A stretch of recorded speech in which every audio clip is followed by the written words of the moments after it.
গণহত্যার দায়ে আওয়ামী লীগ নিষিদ্ধ ও জুলাই ঘোষণাপত্র প্রদানের দাবিতে দেশের বিভিন্ন স্থানে বিক্ষোভ করেছে ছাত্র জনতা।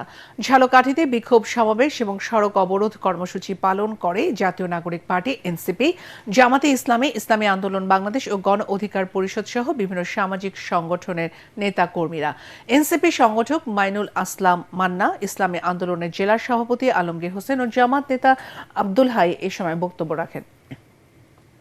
ঠাকুরগাঁয়ে আওয়ামী লীগ নিষিদ্ধ সহ ৩ দফা দাবিতে মানববন্ধন ও বিক্ষোভ মিছিল অনুষ্ঠিত হয়েছে।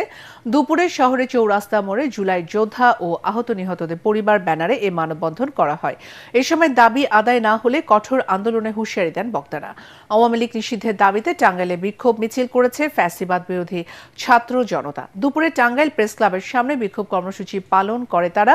এছাড়া একই দাবিতে গতরাতে শহরে নিরালা মোড়ে এনসিপি ও মাওলানা ভাসানী বিজ্ঞান ও প্রযুক্তি বিশ্ববিদ্যালয়ে বিক্ষোভ করে শিক্ষার্থীরা।